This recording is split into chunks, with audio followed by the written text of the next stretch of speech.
ধর্ষণ বিরোধী বাংলাদেশ মঞ্চ নামে আমাদের একটা প্ল্যাটফর্ম আছে, ওখানে আমরা প্রতিনিয়ত বিভিন্ন ধরনের প্রোগ্রাম করছি এই ধর্ষণ নিপীড়নের বিরুদ্ধে। তো আজকে আমাদের সুনির্দিষ্ট 9 দফা ছিল, 9 দফার মধ্যে এক দফা এমনও ছিল যে হচ্ছে আপনার স্বরাষ্ট্র উপদেষ্টা, আমরা দেখেছি ফ্যাসিস্ট আমলেও এইসব ধর্ষণ নিপীড়নের বিরুদ্ধে সরকার চুপ ছিল, এখনও দেখছি এই রক্তক্ষয়ী জুলাই বিপ্লবের পরেও সেম অবস্থায় রয়ে গেছে। বিচারের যে দীর্ঘসূত্রিতা, তারপরে বিচার ব্যবস্থার নিষ্ক্রিয়তা, প্রশাসনের একটা বিচারহীনতার ব্যবস্থা। তো এই জন্য আমরা সুনির্দিষ্ট 9 দফা নিয়ে একটা স্মারকলিপি পেশ করার জন্য স্বরাষ্ট্র উপদেষ্টা বরাবর যাচ্ছিলাম।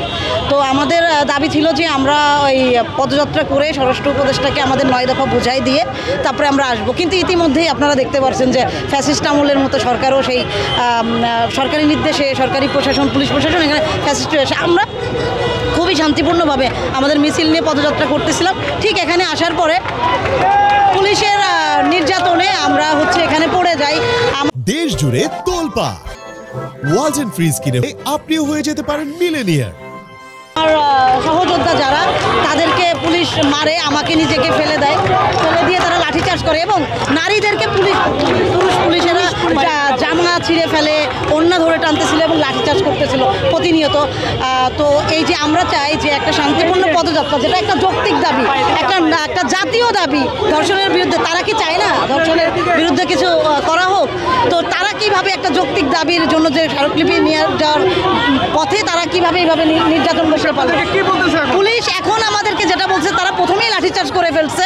লাঠিচার্জ করে এখন তারা বলতেছে যে যখনই দেখছে যে মিডিয়া, প্রথমে তারা অস্বীকার করছে, তখন আমি তাদেরকে প্রশ্ন ছুটছি যে এখানে মিডিয়া ছিল, আপনি কিভাবে এটা অস্বীকার করেন? তো তখন তারা এখন বলতেছে যে তোমাদের দাবি কি? আমরা বললাম যে আমরা তো একটা স্মারকলিপি পেশ করতে যাচ্ছিলাম স্বরাষ্ট্র উপদেষ্টা বরাবর। এখন তারা বলতেছে যে তোমাদের প্রতিনিধি দল, তোমরা যাইতে পারো। কিন্তু তার আগে যে লাঠিচার্জটা হলো, কেন হলো এবং কোন সিভিল পোশাককে কয়েকজন পুলিশ আছে তারা প্রচণ্ড পরিমাণে লাঠিচার্জ করে। তো আমরা চাচ্ছি এখন যে আমরা তো যাবই, সেটা তো আমাদের পূর্ব নির্ধারিত কর্মসূচি, কিন্তু তার বাইরে এখানে যে নির্যাতনটা হলো, নিপীড়নটা হলো, নিপীড়নের বিরুদ্ধে যেতে যেও আবার নিপীড়নের শিকার হলাম এবং যারা এই নিপীড়নের সাথে জড়িত তাদেরকে অবিলম্বে তদন্ত করে বের করে এখানেই সাসপেন্ড করা হোক, এটাও আমাদের একটা দাবি এখন।